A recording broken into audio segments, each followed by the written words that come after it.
pulling hearing men from their faded knees as though deafness was a kind of atheism. Who would turn down God? Even though I have not heard the golden decibel of angels, I have been living in a noiseless palace where the doorbell is pulsating light and I am able to answer. What? A word that keeps looking in mirrors like it is in love with its own volume. What? I am a one-word question, a one-man patience test. What language would we speak without ears? What is paradise, a world where I hear everything? What? How will my brain know what to hold if it has too many arms? The day I clear out my dead father's flat, I throw away boxes of molding LPs, Garvey, Malcolm X, Mandela, speeches on vinyl. I find a TDK cassette tape on the shelf, smudge green labeled, Raymond speaking. I play the tape in his vintage cassette player and hear my 2-year-old voice chanting my name, Antrob, and Dad's laughter crackling in the background, not knowing I couldn't hear the word bus and wouldn't until I got my hearing aids. Now I sit here listening to the space of deafness. Antrob, Antrob, Antrob. And no one knew what I was missing until a doctor gave me a handful of Legos and said to put a brick on the table every time I heard a sound. After the test, I still held enough bricks in my hand to build a house and call it my sanctuary, call it the reason I sat in saintly silence during my grandfather's sermons where he preached the good news I only heard as Babylon's babbling echoes. And if you don't catch nothing, then something wrong with your ears. They've been tuned to the wrong frequency. Kai Miller. So maybe I belong to the universe underwater, where all songs are smeared wailings for Salacia, goddess of salt water, healer of infected ears, which is what the doctor thought I had since deafness did not run in the family but came from nowhere. So they syringed in olive oil and salt water, and we all waited to see what would come out. Thank you.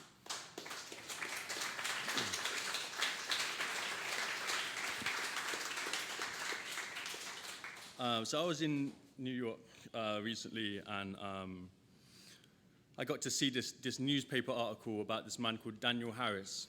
And Daniel Harris was a profound deaf man who got into a situation, and literally this news article was like a tiny square online. And this story resonated with me, and I wanted to bring it into spaces like this. So we can talk and think about language and the dangers of misunderstanding. Just so you know, I speak 2 other languages. I speak British Sign Language. I work with deaf people in London. And I'm learning a little bit of American Sign Language. Every country has its own national sign language. In half the countries in the world, sign language is not recognized as an official language. In half the countries in the world, sign language is not recognized as an official language. Britain only recognized British Sign Language in 2002, and it was reluctant, and it's bullshit.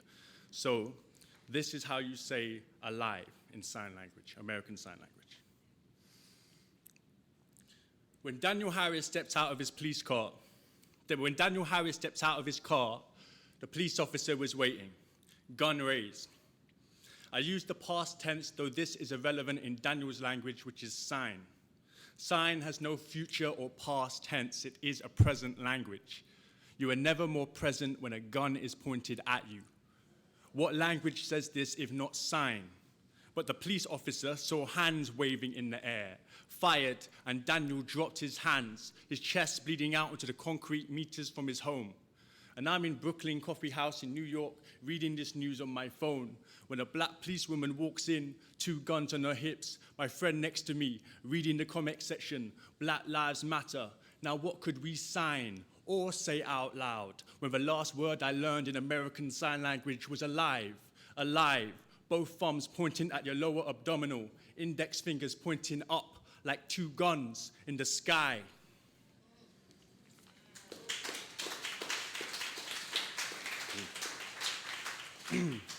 This is like, this is a one that we can do together. It's a broken gazelle. It's inspired by a poet called Aaron Samuels from the States. Aaron Samuels is of mixed Jewish, African-American heritage. I'm of Jamaican British. So with all the madness that's happening in England at the moment with the Windrush era, and all of the misunderstandings that are happening, because I went through the English education system, you really don't learn about the impact of colonial education, of empire. We're just taught about like Henry VII and his wives and lots of strange madness. But both my parents were readers. They were enlightened people who just always wanted to share books with me and share the history with me, and didn't kind of gloss over the tension between the two places. So in honor of them and in honor of us and this festival, when I do this, however you feel about the B word, and the B word could be Brexit, but it's not, it's British. Just join in. So I'm just gonna count to 3, and on 3, just say the word British. British. Some people would deny that I'm Jamaican. British. Nose Anglo, hair straight, no way I'm Jamaican. British. They think I say I'm black when I say I'm Jamaican. British. But the English kids at school made me choose Jamaican. British. Half caste, half mule, house slave, Jamaican. British. Light skin, straight male, privileged, Jamaican. British. Eat the callaloo, jerk chicken, I'm Jamaican. British don't know how to serve our dishes, they enslaved us. At school, I fought a boy in the lunch hall, Jamaican. At home, I told Dad that I hate them, all them Jamaicans. I'm British. He laughed, told me, you cannot love sugar then hate your sweetness. Then took me straight to Jamaica, passport. Cousins in Kingston called me Jar English, proud to have someone in their family. Plantation lineage, World War service, how do I serve Jamaican? When knowing how to war is Jamaican. Thank you.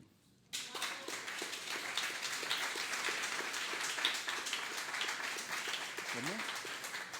Cool. This is my last one. I'm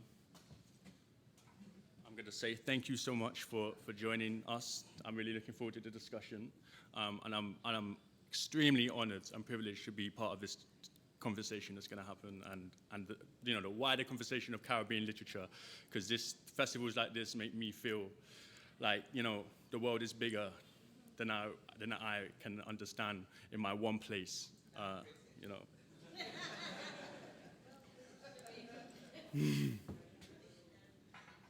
This poem is called Dear Hearing World, and I wrote it as an open letter to the hearing world. The hearing world being anyone who has the privilege to receive information through their ears, primarily. And I went to a deaf school in London. It was part of a deaf school and a hearing school. And so as well as being like Jamaican British, I'm also like deaf and hearing. And the kind of things that I had to navigate through that are interesting, and they play out in a lot of my poetry and a lot of my conversations. And when I went back into deaf education, I went back primarily because I came across a statistic that said 75% of people born deaf in the UK grow up illiterate. 75% of people born deaf in the UK grow up illiterate. In Jamaica, 95% of people born deaf on the island grow up illiterate. How is that not a global conversation? How is that not a national conversation? We're talking about language, and that's what we're here to do. That's a whole oppressive history rooted in language, in access, in information, and who gets to have it, who gets access to it. So this poem is in the spirit of that. It's in the spirit of my students in London, and it's in the spirit of literature. And it's after a poet called Denez Smith. Dear Hearing World.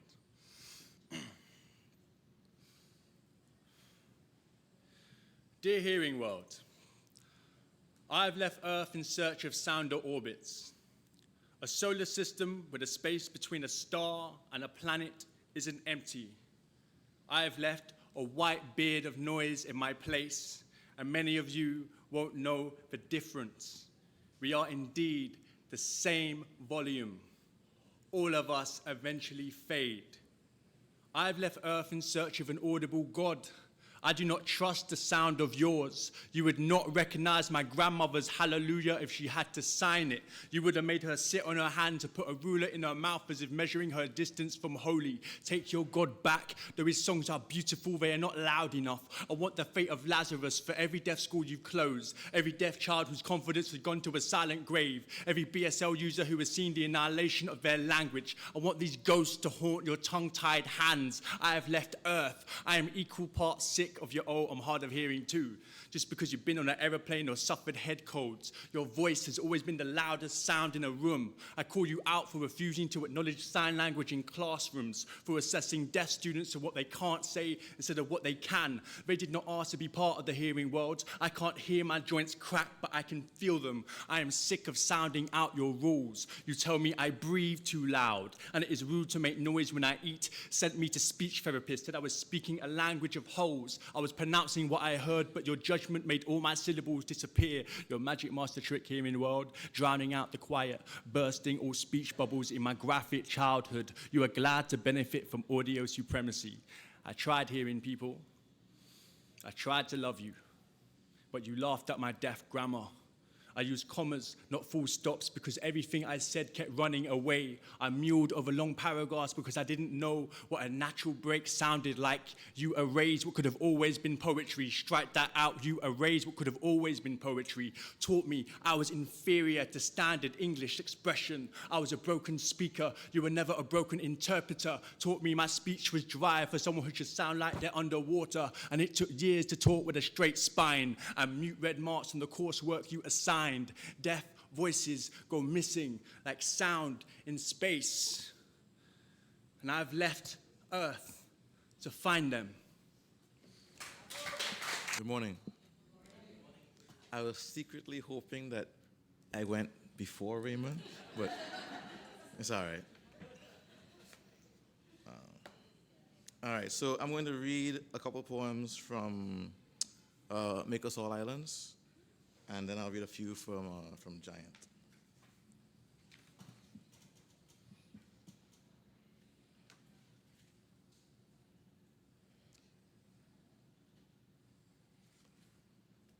There was I'm from Trinidad and the BVI, British Virgin Islands, specifically the island of Tortola, which is 28 square miles. But its history is much larger.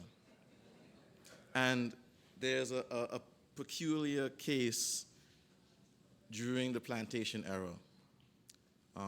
It's usually referred to in BVI history as the hanging of Arthur Hodge.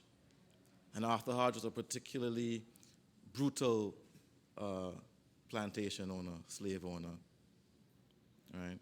And Arthur Hodge was hanged in Tortola for the murder of his slave, Prosper. And there's a lot of politics about why he was hanged. It wasn't actually about Prosper at all, but a vendetta other planters had against Arthur Hodge. You know, so this is a story that has never really been about Prosper, and I intend to try to make it so. Prosper's storm, for the man whose death hanged Arthur Hodge.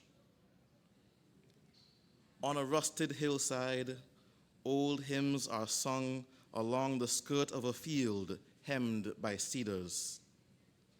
Below, the seething sea, a shimmering plain, covers the stoic crypt where fish take communion from coral bodies. The sky uncorks with the firing wind, and the great tamarind, rotted, rattles like chimes. The broken drum of thunder beats the air in time, drowning the voice of water, bird, and beast. Bodies still break in the earth, rooted weeds in the shallow dirt. Here, the whip opens the back like a blooming flower, untying knotted muscle from bone, the flesh blushing and peeling in pink petals. Seaweed snakes the currents, the same way his life slips down his legs and pools in red muck. The rod holds no comfort for desperate joys, its twisted grain slipping and sticking in the horse shit. When they loose prosper from the tree, the evening gathering like moths, the fever is already boiling beneath his blistered skin. Thank you.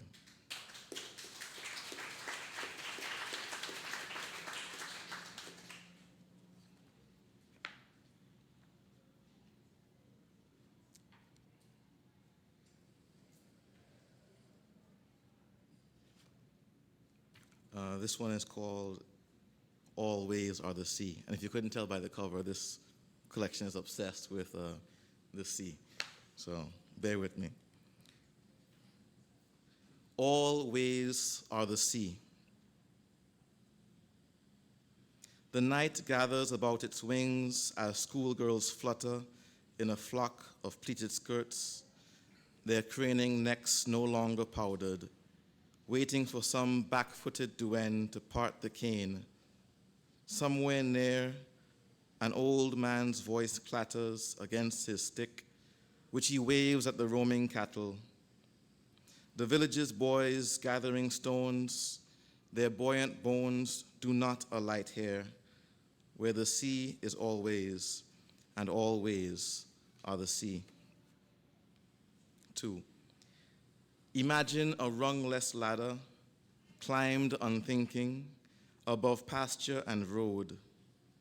The noble egret in the cow's egress, below the drooping yellow love, light-footed in the muck. The sea mutely chews the bay like cud, an eternal colonizing of space or rock to sand, coast gazing at the sinking sun. Our sins cohere into clinging shadows, faces turned gently into wind. The flesh is still sin, the body the dominion of work, and the sea lies still, a reflecting pain.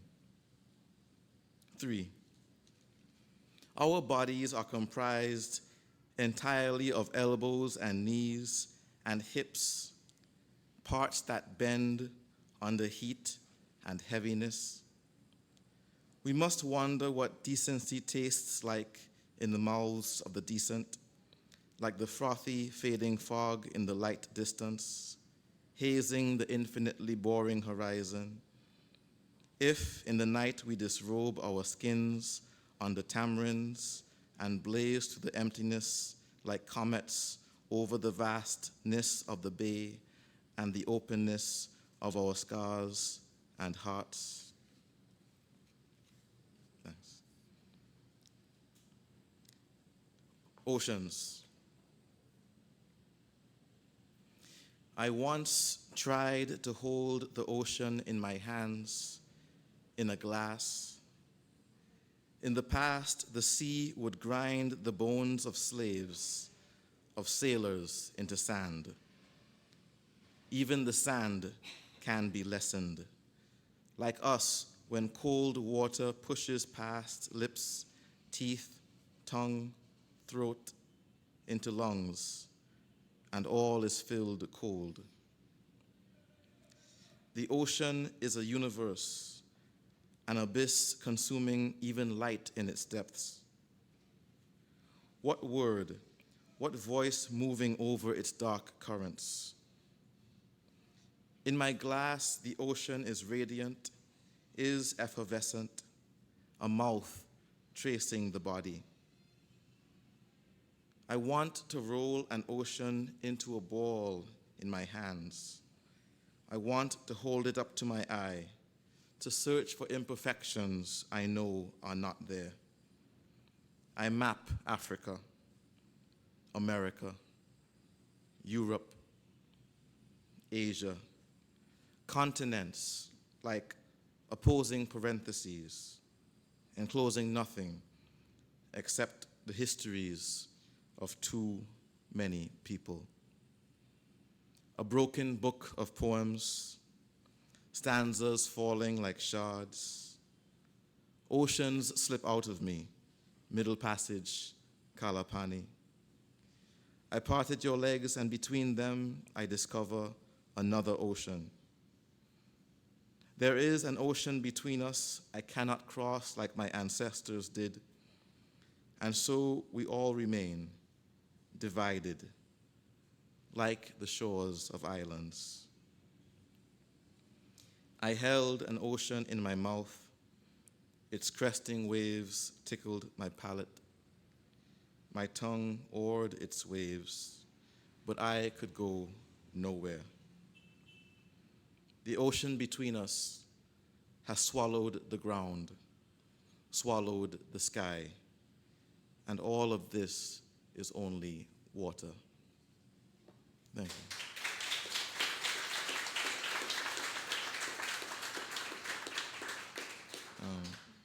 So I have a new book, A Giant, and I know it might seem like I'm just throwing books out, but actually Make Us All Islands was finished in about 2015, so that's why it's kind of, I just didn't stop, so I just kept writing, and that's why they came so close after each other. But there's still some resonance in theme, but Giant is concerned with slightly different things. And I would like to read first the title poem.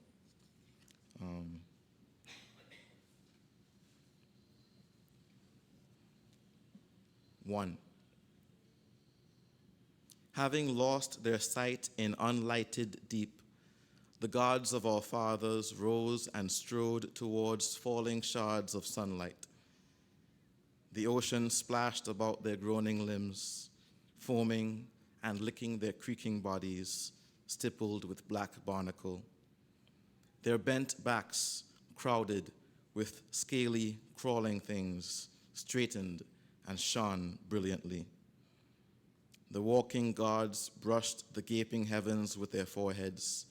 The clouds swirled about them like dancing girls. And the ancestors, gazing at the bright, iridescent sea, saw their histories leave, each colossus falling under the perfect, unwavering horizon. 2. An hour ago, these birds were someplace else, picking apart wet earth with their beaks, trailing in the wake plowed by tawny beasts. But now they streak across the sky at pace, white arcs cutting the evening's graying dusk. A single flycatcher balanced on a wire, blanched by the falling sun's dying fire, beats some poor thing to dust before me. And the horizon, a clear, ceaseless cordon marking where it ends and the infinite begins. Time bends into itself, where we all appear as what we are, the children of giants wading through the silence. 3. I wished on a glass of golden bourbon to be lost where all streets are poems, the buildings built from stanzas and urban sonnets, and the people lost like vowels upon my tongue, open like gravel under tires, on cut roads that will wash away.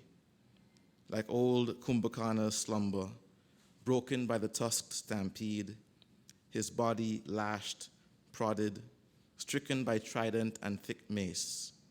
Some tore out his hair, others bit his ears. For Ravana, the yawning giant wakes, a mountain embodying our fears, while we lay in our beds dreaming of giants. We learn desire makes us all islands. 4. Gather the slivers of your soul in heaps. Take care, the edges will cut your fingers. Recite the prayers your mother taught you. Measure the depth of your days in sunsets. Count your crosses, the number of your years. Clear your head of the din of working life. Be still. Imagine seeing the world like the giant does, knowing no one dares disturb your meditations. write regrets on pieces of paper, many or few, thrust it whole into the thirsty fire, watch as they turn to smoke those parts you cannot keep. Every soul holds grief like hot coals. This way grief always remains 1 or 2 words away. 5. Unsheath yourself from earnest skin. Stretch it under the radiant sky. Weigh down the corners with bones and cry the names of ancestors on the wind. Unhinge your aching limbs. Rest them beside the river. Fold yourself into jars to be opened, desecrated, defiled later. Let your colossal body starve. You will offer yourself as sacrifice for history, for memory. This dear body for itself is not greater than the life it contains. It will not be tearfully remembered as anything more than this, the corpse of a legend, an airy myth.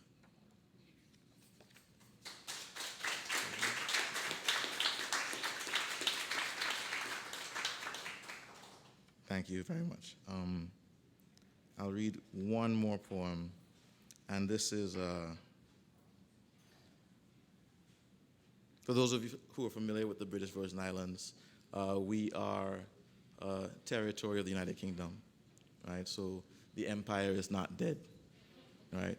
Colonialism is not post, okay? And just for some, like, the British Virgin Islands has been a territory of the United Kingdom since it's been a state, since it's been a place that's been recognized in records and maps. And Virgin Islanders received British citizenship in 2002. Okay. First we were a colony.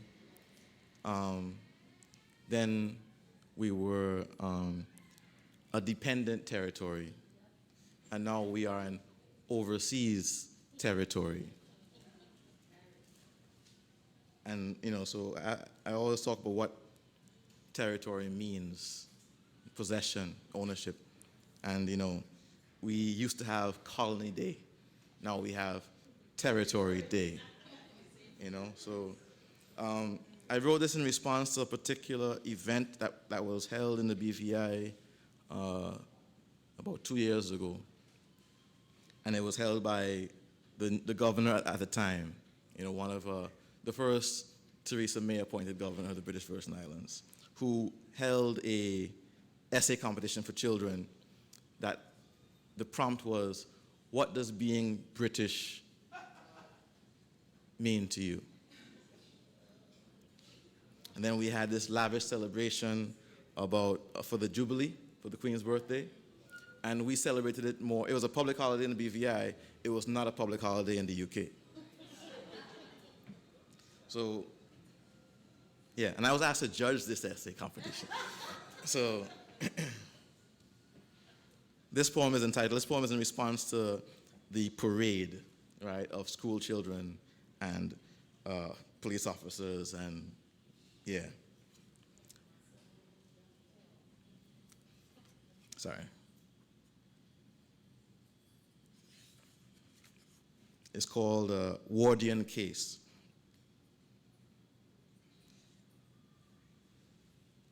Like Pizarro with his Whitman beard, the scene before me, ground doves skittering across the dusty earth, a lonely hound moping roadside. The police assembled in their blacks and whites, standing to attention in the old festival ground, the children dressed accordingly, scouts, guides, their neckties fixed rigidly, a fading Union Jack buffeting in the summer wind. The visitors, naval officers, in their bleached costumes, stare blankly at the green hills in the distance. This is a view for the colonial collection, next to the flagellating donkeys, the Negro washerwoman, the coconut trees bowing over beaches, and the blonde sky glowing behind them. In the moments before the drums spark up, new bodies bend and break with the old song and dance. Perhaps I see a little girl fidgeting in a starched shirt, yellow set against the rusting mangroves, under the straining trumpets and the lit arch of the sun, and wonder if this din is meant to carry across the ridged waves like some clamor from Jericho, to let them know that we are still here and good, behaved, eager to strap ourselves into the armors of a long dead empire. Thank you very much. I'm going to read from my collection Infidelities, which, as Andre said, was longlisted for the Poetry Prize this year, which is very exciting, especially because I think sometimes as writers we just feel like we're screaming into the void, and then we're like, wow, someone likes my book and wants to buy it. That's wonderful. Okay, so this collection is about, I've always been very interested in the legend of the female pirate Anne Bonny. In fact, she is tattooed on my arm. I carry her with me all the time. She's my Lady Sailor tattoo. And so I'm interested in her, though, because she's so mythologized and remythologized, especially through the male gaze, and I wanted to write or explore her legend as a woman, and especially her relationship with her lover, Calico Jack, the pirate Calico Jack. And then also, I guess, use this as a lens to explore what it means to belong to a place. She's a very nomadic figure, or was a very nomadic figure. Okay. So there are two narratives. One is a present sort of poet, and then one is exploring the story of Anne Bonny. Take it or take it back. I am rethinking this today, the stove that doesn't light, the live-in mouse, the life defined by you and 4 seasons forever. There is no room in my body for orange leaves, for snow. There is too much fire and salt, and I'm not giving them up for you yet. You will have to build our house out of ice. You will have to forgive me when I destroy it. No quick or dramatic displays. No flames, I promise. Just a slow melt. You won't even realize it until it is too late. You will wake up one day and you will understand. My infidelities will have changed you. Calico. Calico Jack, pirate Calico Jack, was named that. His name was Jack Rackham, but he was called Calico Jack because it is said that he liked to wear clothing made out of a calico pattern, which is a flower pattern. So, very flamboyant character. We are not sure how Anne Bonny met Jack Rackham. In one version, she becomes a harlot, frequenting bars and tempting pirates wandering through Nassau. She thinks harlot thoughts like, I actively forget the laundry on the line. I actively forget the rooms, the corners of my house. This is the way we prepare to belong to the sea. She walks past bars towards the docked ships. If you had asked her, she will tell you she did not see his face first. She did not see his hand reach out to touch the flame of her hair. She saw flowers. She saw them come at her, and she surrendered herself to them as she will surrender herself to him, whole.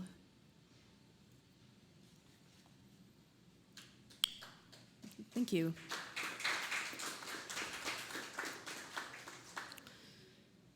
This is called The Sea Monster Will Not Move In With You. The sea monster is also a character in these poems, and the sea monster is just like I think as Loretta called it, the monstrous mujer. If you want to love me, the ocean must never know my infidelity. The only way to surpass the ocean is to become it. It is a slow but possible process, a ritual rubbing of salt, of swallowing sand, of sinking. You have to imagine how to feel the smallest changes in your blood. Blood and seawater are almost chemically identical. Only a few simple adjustments are needed to unlock that evolutionary memory. Don't despair, my love. Once you follow me into the blackest part of the deep, your blood will understand what needs to happen. This poem is called Severing Ties. When Jack offered to purchase Anne from her husband, they were denied.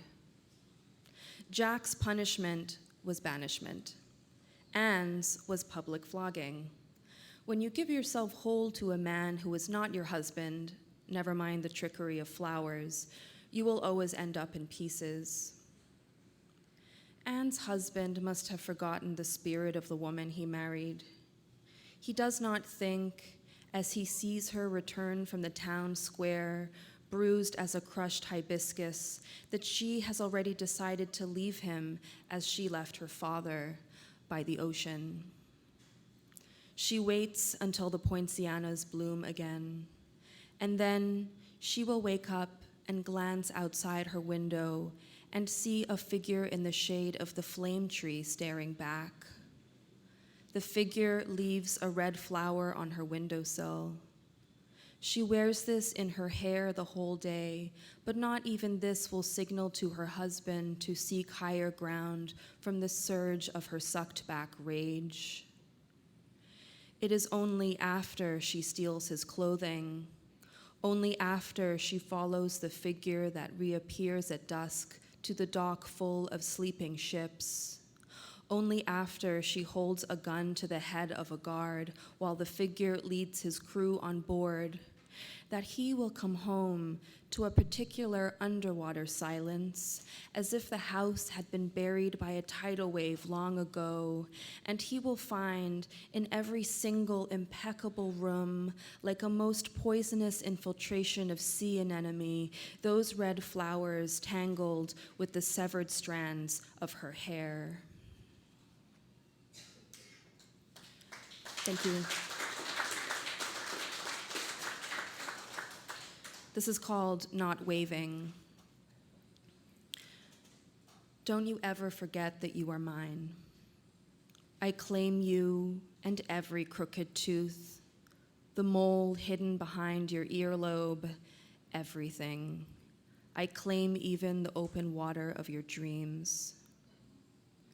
Even though history tells us women are not to claim men as their own, did you think Calypso would just build Odysseus that ship and stand by with a heart sick with sorrow?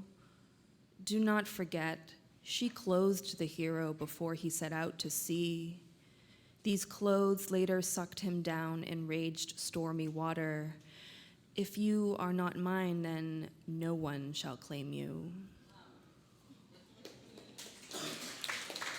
Thank you. This is called Capturing Water. For that year Jack took to sea before returning for her, Anne must have visited the ocean daily to prepare herself for what she knew was coming. She would get used to sand on her feet, then on her entire skin. She would fill her shoes with those grains so she could learn their names by weight. She would memorize the song of each seashell like a woman who knows which lover's bed she lies in by the pitch of his breath as he descends into the open sea of his dreams. She would then enter the ocean, a day for toes, another for ankles, 2 for knees, and her mouth until her mouth watered for salt. Her eyes knew burning subsided, and her skin knew the names of each wave breaking on her back. She could almost breathe underwater by the time Jack returned. But we know better. We know the ocean doesn't just submit like that, and we know a woman is always aware she is being watched. What happened was there would be whole days devoted to watching her roll on shore, whole days devoted to speaking to her skin. Eventually and inevitably, there would just be devotion.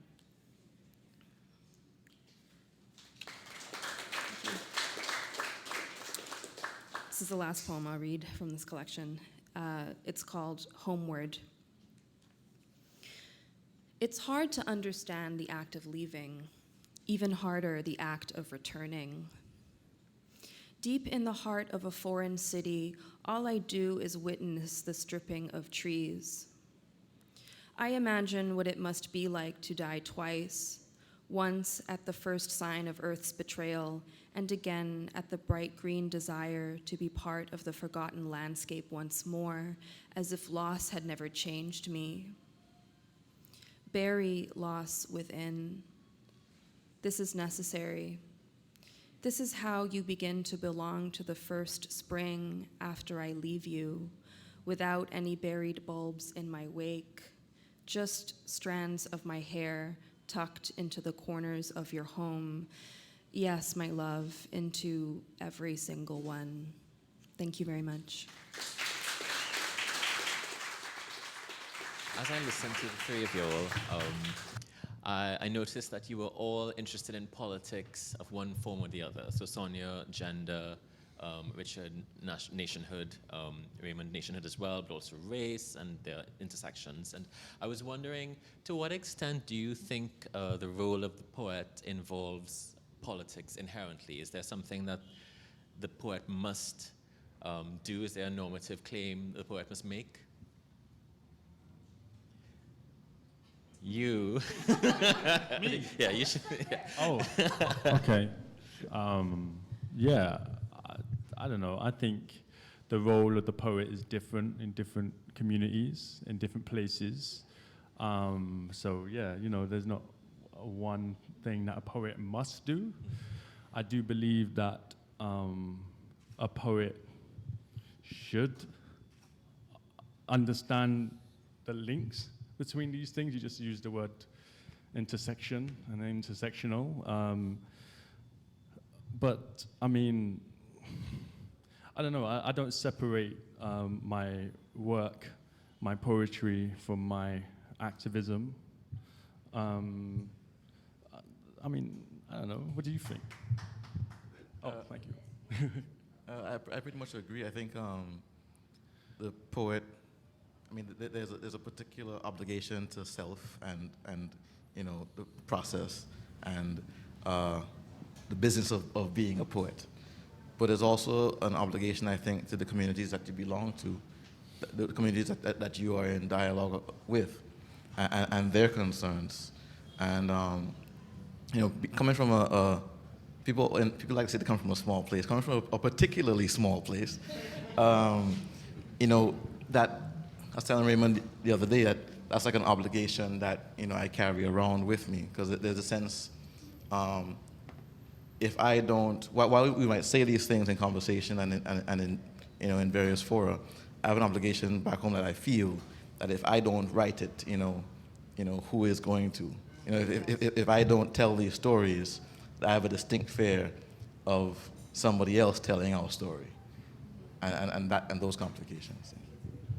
Yeah, I think that writing poetry is totally political, whether it's overt or not, because we're using language, I think, sometimes in very dangerous ways, because we're altering people's consciousness through what we're writing.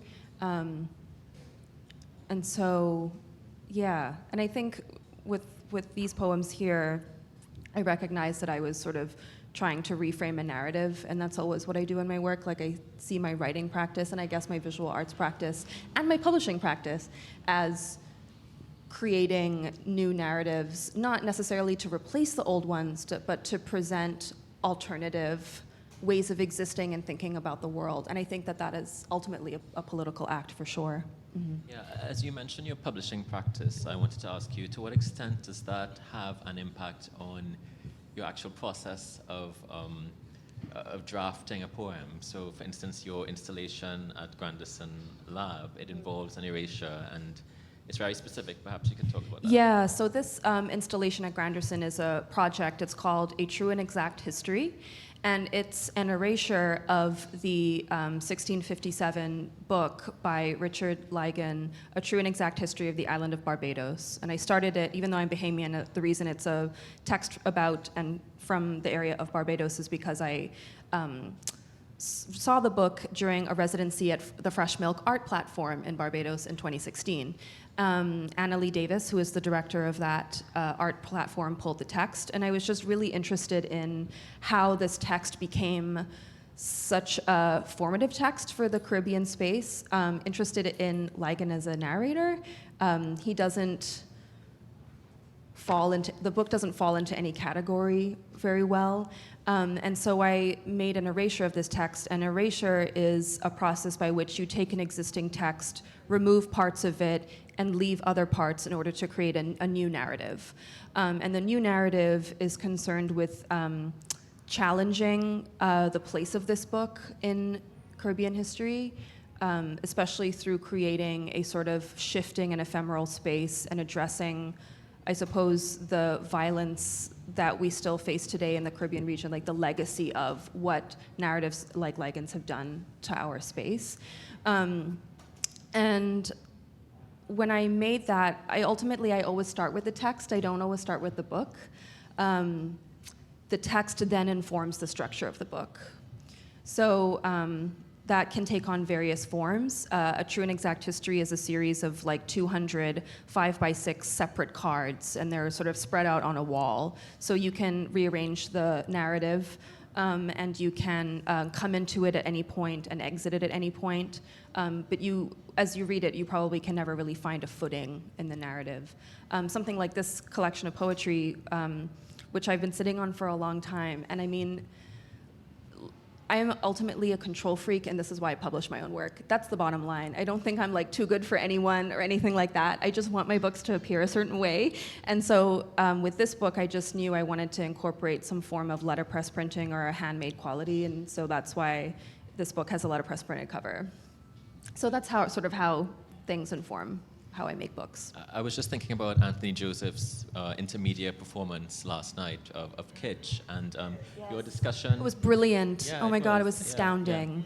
Your discussion of that book-making process makes me wonder, to what extent do you regard the poem as possibly a sculptural object in addition to a language expression? Yeah, I think as poets we're always shaping the page, right? Like I don't, for me anyway, when I write, the length of the line, the way it occupies space on the page, that goes into how I write. I'm always actively shaping it as I'm writing it, and I think from conversations with other poets, like they work that way as well, to different extremes. And then also the act of designing a book and constructing a book.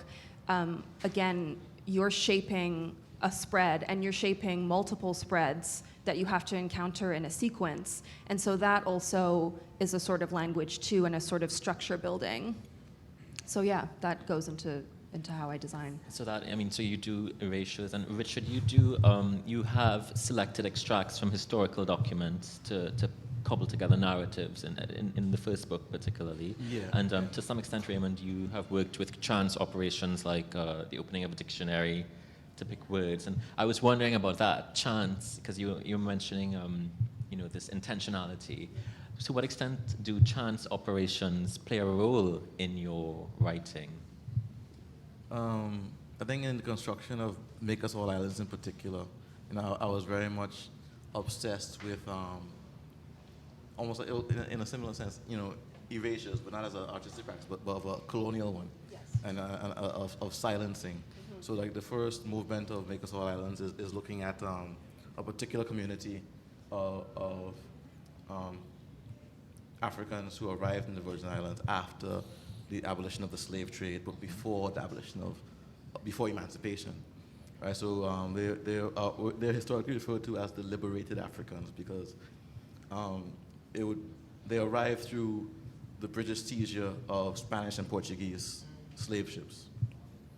And instead of, releasing these people, or, they were converted and then apprenticed for 14 years before they could become liberated Africans. And then they were pushed out of the main settlement on Tortola into their own community and deprived of resources and access until they, right now there is no record of what really happened to them. We have the ruins of their community and of their church, but they sort of like disappear from history, and so all we really have are these documents, the colonial correspondences, between governors, between priests, back and forth about them and what was being done to and about and around them. So that's why I kind of look at these documents and they don't speak to these people. We have one historian who did a lot of research, and through them we find out about particular people. So in that first section, I sort of, I do that erasure of those historical documents, and then I sort of, I try, and it's always a failure, but I try to vocalize or reimagine their experiences to give them some space where they can speak back to that history. Yeah, chance. I mean, we're both talking about research, and I suppose we're talking about responses to research and the kind of energy that our knowledge gives us. In one channel, I very much feel like I am driven by my enthusiasm, and the Latin meaning for enthusiasm is to respond to the God within you. And I'm not saying I always get it right, and enthusiasm should be steering every ship that you sail, but there's some kind of trust that I have in an energy that an idea gives me, and be it a historical document, be it like a dictionary, be it a conversation I'm having, I always change my writing motto in my diary, and at the moment my writing motto, which I shared with some of the MoCo writers who are here, big up the MoCo writers, which is revise towards aliveness, which is go and live and feel something. And when you rub up an energy with people and that ends up in your work, that makes it its own breath, its own breathing. Yeah, I have so many questions to ask, but I'm mindful that actually I'm going to continue my questions. I'm sorry. Yeah. We started late. We should end forgive late. Forgive me. Yeah. I wanted to talk about. I wanted to talk about islands and the extent to which all of you may or may not identify with this kind of politics of island life, and to what extent does that play any role at all in your writing?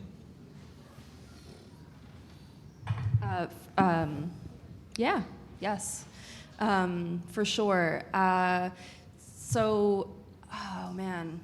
For multiple reasons. I grew up in the Bahamas all my life, but my parents are from elsewhere. And then my dad is British, so I'm sort of like a descendant of the colonizing nation in the space that was colonized. Also, being a woman from the Bahamas is tough, but like it is for many women around the islands. And I guess I'm just thinking about the opening panel that we had here at Bocas 2 days ago, where we were talking about, and I can't remember who said it, but someone talked about how we need to think of ourselves as protagonists of our space. And in the Bahamas right now, there's this political debate going on where Bahamian women, unlike women in the rest of the world, cannot pass their citizenship onto their foreign spouses or their foreign children like their male counterparts can. And in fact, we've had several referendums, and Bahamians themselves continue to vote against this. It's like astounding to me. So when things like this happen, that's when I just sort of like separate mentally from the space that I'm supposed to be from and that I call home, and I have issues with that, you know. And so, and obviously my work is very concerned with gender, so that affects me a lot. So yeah, I do wrestle with it, but ultimately, so I'm in a 3-year program at the University of Iowa, and I have in book arts, so I make books by hand. I'm training to be a Luddite, basically. So, which I always have been, forever. My parents own a computer store, and I just don't even know what like computers are. So, but I'm working on it. And my plan is I have 1 more year left, and I'm going to move back home and continue to create my press and other projects from the Caribbean space, because I think that still is important to have in the conversation of Caribbean writing and publishing, for sure. So I'm still committed to it. I just struggle, like we all do. I'm sure we all struggle with certain parts of where we come from. Well, like I already gave you guys the scope or the space that I live in, and you know, Tortola in particular, anywhere in the British Virgin Islands, you know, you can't really go any place without losing sight of the sea. You know, so there are multiple dimensions to how that impacts you and your thinking and your work. So you know, at times, you know, we are very much aware of the isolationary aspects of being on an island. Yeah. You know, and I would say right now, the most visible, the most visceral reality that we inhabit is this post-Irma world. You know, that, you know, the BVI was on a certain trajectory in terms of development, in terms of you know, any number of things in all of its sectors, and really what it meant to be a British Virgin Islander. And in a very short space of time, in about 14 hours, you know, all of these structures, you know, physical and, you know, intangible, were just destroyed. And I really cannot communicate in words, you know, what that experience is like. You know, I really, you know, there's something else when, you know, the bathroom becomes your altar, you know, where everyone has a story, you know, of huddling entire families into a bathtub or a small space, you know, as the world, you know, is remade. And, you know, so our landscape has been utterly and irrevocably transformed. So there's that, you know, trauma that the whole place is carrying around, you know, in their heads and in their hearts. And, you know, so oddly enough, there are some glimmering, you know, aspects to this that, you know, that we are sort of in a position now to make something new, to start over.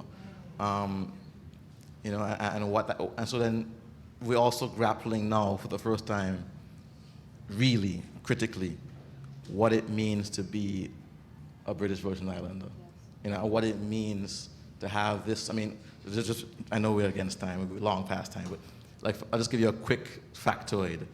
The structural damage, the physical damage to the British Virgin Islands on September 7th, the day after Irma, is estimated to be about £4 billion.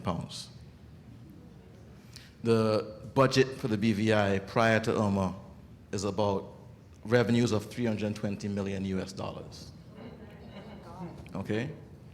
Despite us being vilified as this tax haven where, you know, that money does not come to us.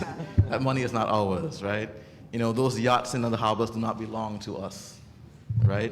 We hardly get their trickle down That doesn't benefits. exist. Like Right, yeah. that doesn't happen. So, and just so we can all understand the reality of the BVI. So we do not qualify for international aid. We do not qualify for developmental aid because we are too rich, because the per capita income in the BVI is $30,000. But Larry Page, the owner of Google, lives in the British Virgin Islands.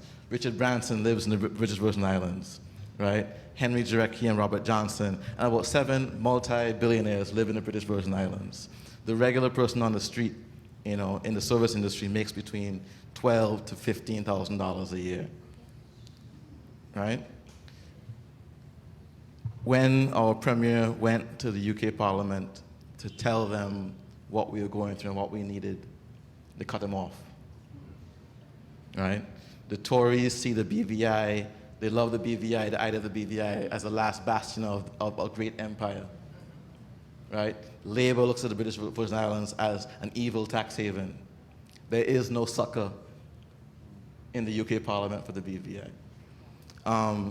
What we received from May's government with, was a promissory note that they would guarantee any loans up to $400 million US. The damage is £4 billion. We have a guarantee, a loan guarantee, not any money, a loan guarantee. Any money we borrow up to 400 million US.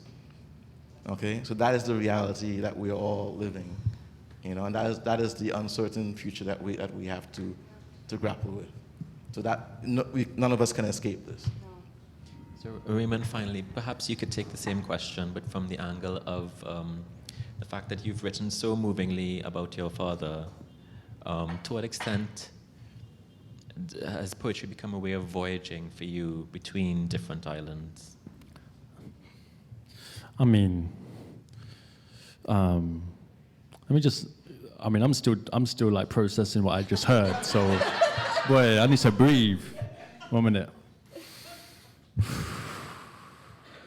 Theresa May is a wicked, wicked woman, Shit. Sorry, Ray was just in Tortola with me. Yeah, so I see this stuff. I've seen this. We've seen the Mocha writers as well. We've been there. We've seen the madness. I know. We got time. But coming from where I'm coming from, since I lost my dad, it's interesting when you have two parents from two different places and they both represent two different landscapes. With him gone, I'm seeing how everything he left me is a kind of channeling of Jamaica. Meaning he's left me music, he's left me like records, he's left me tapes. I have one of the tapes here. When I was growing up, he used to play me Miss Lou poems. And on one side, it would be Louise Bennett, What a Devil Man of England, all that stuff, right? And then on the other side, he'd record my voice, and I'm talking, and he'd play them tapes back to me.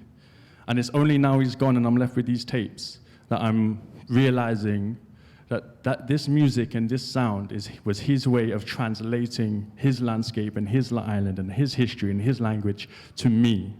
And I go to Jamaica and there's all the kind of contentions about me because I'm born in England because of the way I look. There's a controversy about me, someone like me claiming Jamaicanness and everything. But I really do. It's not like it's in me, man. It's in me. I'm sorry, but it's in me.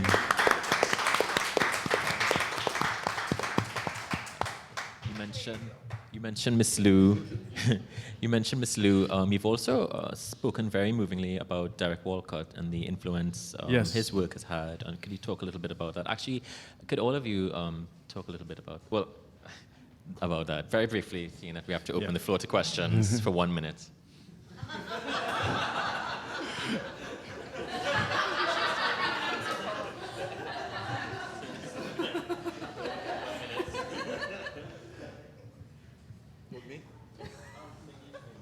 Derek, on the impact of Derek Walcott on my life and my work and my thinking. I mean, Caroline Cooper is here, and I've listened to her lectures on David Walcott and kind of some of the kind of problematic spaces, which not to do with him, but just to do with kind of what he represents. I find that interesting, and I always kind of bring that into my space, which is why when I do readings, I talk about like who isn't being considered, and I think maybe there is a certain inaccessibility to Walcott, but I think he's a very important voice. He certainly has his place, but I believe, as Caroline Cooper would say, like there is more.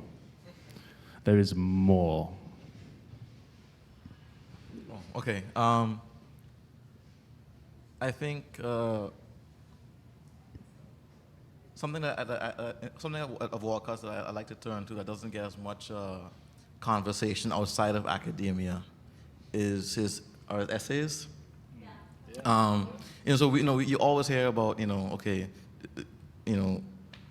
vast volumes of poetry, the plays. Yes, those are all great. But I think I like to read. I have a copy of What the Twilight Says. And I love to read those essays because they are provocative and generative in a different kind of way. It's very easy when you're starting to write poetry and you're reading Walcott to sort of like ape the style, and to get lost in that imitation as opposed to, going about trying to find, where your space and where you sit and how you can talk back. But I think using the essay collections, there's a particular one. He always talks about that, and that's, I guess, relevant to what I just spoke about, that Adamic quality of Caribbean literature, that you're in a particular space. You are the result of, this violent experiment that has this potentiality, this multiplicity of futures that you can create or join in. And I think that sort of thinking, has led to a generation of some of my work. Okay. We still have time? Yeah. Oh, yeah. Well, right. I mean, obviously, like Walcott is obviously very beloved and to me as well. In fact, I have toyed with various, speaking about tattoos, thought about getting either I'm Nobody or I'm a Nation actually tattooed on my body, because that poem means so much to people who hail from multiple spaces and yet feel like they're from nowhere, which sometimes I feel like at home. But right now, it's, I'm just obsessed sort of with some of the poems that I've encountered by women at this festival specifically. And I'm sitting with Shivani Ramachand's Red Thread Cycle right now to maybe make some projects out of it, and reading Shara McCallum's work, which about the mad woman and her various forms. And then Danielle's poems last night, I don't know about you, but I wept. I just wept through her reading. So I'm sort of sitting with those right now. I'm drawing inspiration from those, I think, thinking about making space for what Loretta called the monstrosity of women, right? As a way towards her humanity. Yeah. So is there any question from the floor?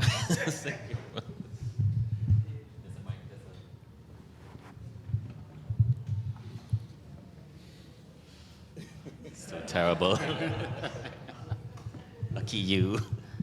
Being committed to poetry, do you see yourselves as being responsible for helping young people to understand poetry in the community?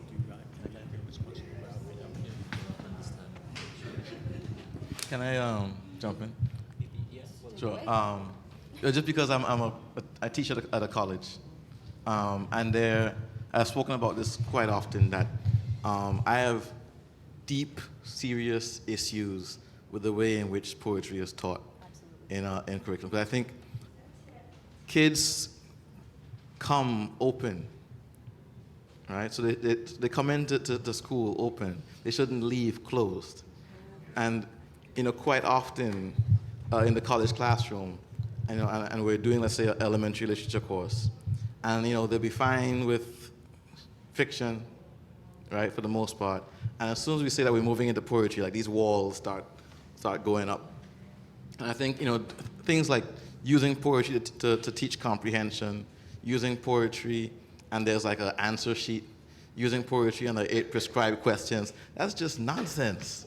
You don't take children into art galleries and say, what does this painting mean? And that should never be the motivation, that should not be the entry, You learn to appreciate art and then meaning will come later. I think that this overly prescriptive obsession on, initially finding meaning in poetry, using unseen poems on exams and have comprehensive questions on it, it's nonsense. And so you can't be confused why people find poetry inaccessible or confusing if that's the way we're introducing poetry to people.